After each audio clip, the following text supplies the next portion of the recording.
Number 10. Selective helplessness. This one doesn't scream manipulation, it whispers it. In lowercase. It's when someone acts like they just can't do something, not because they're incapable, but because they've learned that when they struggle, you step in. They don't say, "Do it for me." They say, "I'm just so bad at this stuff." Then wait, and you do it, and they know you will. Over time, it becomes a pattern. You carry more weight. They carry none. But it's wrapped in vulnerability, so it feels impolite to point it out. It's not weaponized rage, it's weaponized softness. You're not being asked to help, you're being nudged into a role: fixer, planner, cleaner, emotional pack mule. The worst part? You might even feel needed. That's the trick. Selective helplessness plays on your kindness. It turns care into currency. And by the time you notice the imbalance, you're already too deep in the role to leave it without guilt. They're not helpless, they're strategic. Number 9. The strategic pause. Some people talk to persuade, others pause. And that pause? It's not silence, it's pressure.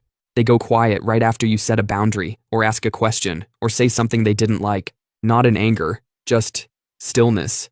They freeze the moment, hold it in suspense, and now it's your job to fill it. You feel the air shift, the tension, the unsaid. You start explaining, softening, backpedaling, anything to make the pause go away. That's the point. It's not an argument, it's atmosphere control. They don't win by logic, they win by silence. And the more emotionally aware you are, the more this works on you, because you notice the discomfort. You want harmony, so you compromise, you give in, and they say, "Thanks for understanding." The pause wasn't passive, it was a tactic. Not all manipulation talks. Some of it waits. Number 8. Guilt layering. This one doesn't show up as a single guilt trip. It arrives like sediment, slowly, in layers. It's when someone constantly reminds you of what they've done, what they've given, what they've sacrificed. Not overtly, just enough that you start carrying quiet emotional debt. They don't say, "You owe me." They say, No, it's fine. I just moved everything around for you." Then they smile like a martyr. You feel it. The subtle obligation tightening around your choices.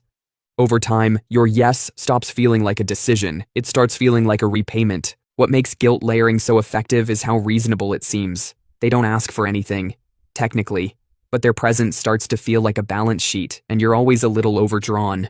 The genius of it gives them power while making them look generous. You become the one who's selfish for not giving back. This isn't generosity, it's emotional bookkeeping, and you're not saying yes because you want to. You're saying yes because they've made no feel morally wrong. Number 7. Moving the moral goalpost. You set a boundary. They nod, then tilt their head and go, "Wow, that's not very kind." And suddenly you're not defending your needs, you're defending your character. This tactic isn't about telling you you're wrong, it's about subtly changing the definition of right. They don't argue your facts, they redefine the emotional terms. It shows up in phrases like, "I thought you were more understanding than that. I just expected better from you." They don't want to win the debate, they want you to feel bad for having one. The line between being good and being compliant gets blurred. You start editing your own boundaries just to avoid disappointing their revised version of a good person. This isn't about discussion, it's about emotional leverage. And if you're someone who prides yourself on empathy or fairness, it works even better, because now the price of self-respect is looking like the villain in their little story, and you'll do a lot to avoid that role. Number 6. The fake confession. This one wears a disguise. Vulnerability. It's when someone opens up to you, but what they're really doing is preloading an excuse. They share just enough of a flaw to seem honest, but not enough to change. "I just have a hard time trusting people. I've always struggled with commitment.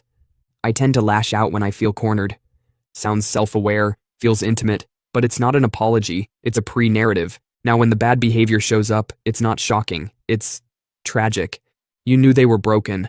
You just hoped they'd heal. That's the trap. You start confusing patterns for personality. You defend them with the very line they gave you. "They told me up front." What looks like openness is often insulation, because once someone frames their flaw as trauma, any resistance from you starts to feel cruel, and suddenly they're not manipulative, they're just hurt, and you're supposed to adapt. That's not honesty, that's PR. Number 5. Conditional calm. Some people weaponize their calm. They're warm and grounded, as long as you're doing what they want. But the second you disagree, question, or deviate, their entire vibe shifts, not into rage, just into a kind of low-grade coldness. Detached, distant, quietly disappointed. And now you're not arguing facts, you're trying to get the vibe back. They never say anything's wrong, they just remove the emotional warmth and wait for you to earn it again. This tactic is effective because it doesn't punish with yelling, It punishes with absence. It turns affection into a behavior-based reward. You act right, you get connection. You act wrong, you get silence with eye contact. You start performing for peace, not because they're scary, but because the withdrawal feels worse than compliance. It's not love, it's emotional operant conditioning. Number 4, identity mirroring, then withholding. At first, they reflect everything back to you. Your humor, your values, your rhythm, even your slang. You feel understood, even rare. You think, how did they get me so quickly? That's not chemistry. That's calibration. Then once the bond is set, they pull away. Not all at once, just enough to make you crave the mirror again. Suddenly, you're working harder to be interesting, or agreeable, or whatever they first responded to. You're not being manipulated by cruelty, you're being manipulated by missingness. They built a connection that felt like intimacy, but it was actually just responsiveness, used to lock you in. This isn't always conscious. Some people do it because they crave closeness and control at the same time, but the outcome is the same. You lose track of who you are, trying to get back to who you thought they saw. That's not compatibility. That's personality-based leverage. Number 3, manufactured timing. This one doesn't look like control, it looks like bad luck. They bring things up at the worst possible moment, not by accident. They wait until you're tired, distracted, vulnerable, emotionally logged out. It might be 11:42 p.m. You're mid-shower, half asleep, late for something. Then comes the "we need to talk." And because you're off balance, they get the advantage. You say yes to things you'd question in daylight. You apologize faster. You drop boundaries just to end the discomfort. And if you push back on the timing, they act hurt. I didn't know there was ever a right time with you. But here's the thing, there's a pattern. It always shows up when your defenses are low. Because the goal isn't conversation, it's compliance. This isn't spontaneity, it's choreography. And the more tired you are, the smoother it works. Number 2, rewriting the past mid-conversation. This one is so subtle, it feels like a glitch in your own memory. You're in the middle of a disagreement and they say, "That's not how it happened." You're twisting my words. I never said that. Not yelling, not denying, just softly correcting your version, again and again, until you start to wonder if you're the one getting it wrong. It's not gaslighting in the dramatic movie villain sense. It's the slow erosion of narrative control. You bring up something they did. They reframe the timeline. You quote them. They question your tone. You share how it made you feel. They suggest you're being too sensitive, and it works because they're calm, reasonable. Meanwhile, you're suddenly unsure of things that felt crystal clear a minute ago. Here's the trick. They don't erase the past. They just reshape it mid-sentence, while you're still in it.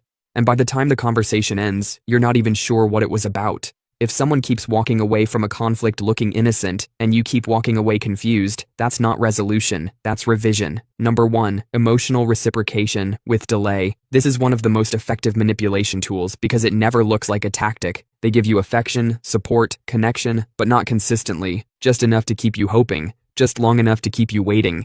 You do something kind. They don't respond right away. You open up, they go silent. Then, hours, days later, they flood you with warmth. And you feel like maybe it's fine. That's the loop.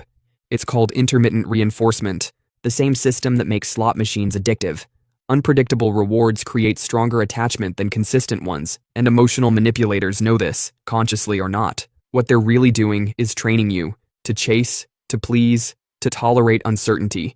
You'll keep putting in effort because every once in a while it works, and the high you get when they finally show up, that's not love. That's relief. There's a difference. If any of this felt familiar, it probably wasn't random.